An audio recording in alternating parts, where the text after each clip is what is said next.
नमस्कार, मैं अंजना और आप देख रहे हैं साबला न्यूज।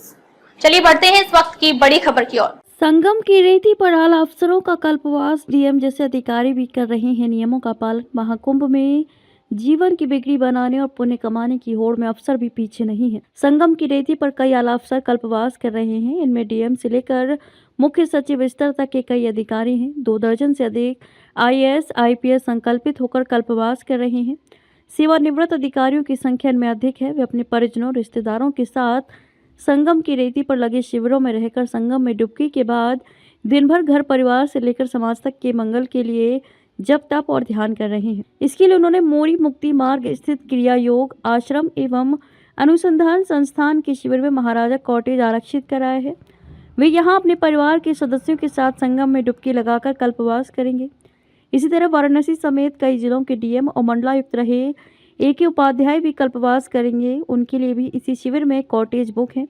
आईएएस अधिकारी सर्वज्ञ राम मिश्र के अलावा पूर्व आईएएस सत्येंद्र सिंह भी कल्पवास कर रहे हैं। संगम लोअर मार्ग पर भूमा निकेतन हरिद्वार के शिविर में कल्पवास कर रहे VDA के पूर्व संयुक्त सचिव सतीश चंद्र मिश्र बताते हैं कि महीने भर पौष पूर्णिमा से माघी पूर्णिमा तक कल्पवास की अवधि में सत्य वचन ही बोलने का संकल्प लिया है। पूरी तरह अहिंसा का पालन कर रहा हूँ। इंद्रियों पर पूरी तरह नियंत्रण रखना, दया करना और व्यसनों का पूरी तरह त्याग करना कल्पवास के नियमों में शामिल है।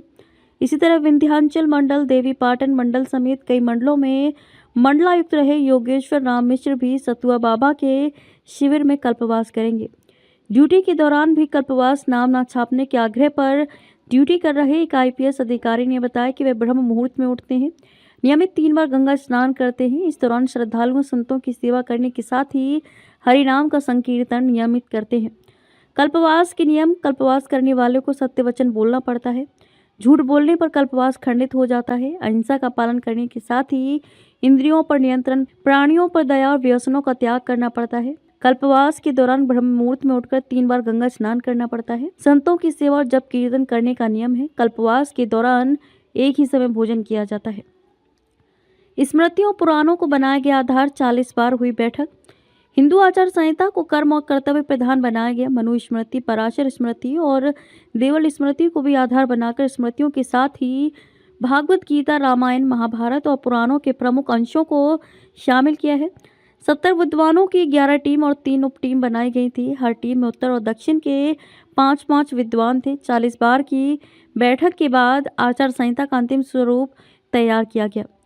1 लाख सनातनियों तक पहुंचेगी हिंदू आचार संहिता। महाकुंभ में पहली बार 1 लाख सनातनियों में हिंदू आचार संहिता होगी। काशी के विद्वानों द्वारा तैयार आचार संहिता पर शंकराचार्य, रामानुजाचार्य और संतों की मोहर लगने के बाद इसे लोगों तक पहुंचाया जाएगा। मौनी अमावस्या के बाद संत सम्मेलन में विहिप इसे सार्वजनिक करेगा। 15 सालों तक धर्म ग्रंथों के अध्ययन के बाद काशी विद्वत परिषद की टीम ने इसे तैयार किया है। 300 प्रश्नों की आचार संहिता में हिंदू समाज की कुरीतियों के साथ ही विवाह की व्यवस्था पर भी विधान तय किया गया है। विश्व हिंदू परिषद के संत सम्मेलन में इसे देश भर के संतों के सामने लोकार्पित किया जाएगा। अखिल भारतीय संत समिति के राष्ट्रीय महामंत्री स्वामी जितेंद्रानंद सरस्वती ने बताया कि 351 साल बाद हिंदू समाज के लिए आचार संहिता तैयार की गई है। 11 साल वैचारिक और 4 साल धर्म ग्रंथों के अध्ययन के बाद काशी विद्वत परिषद के साथ मिलकर देश भर के विद्वानों की टीम ने इसको तैयार किया है। खबरों में अब तक के लिए बस इतना ही। फिर होगी आपसे मुलाकात एक ऐसी ही बड़ी खबर के साथ। तब तक के लिए नमस्कार और देखते रहिए साबला न्यूज।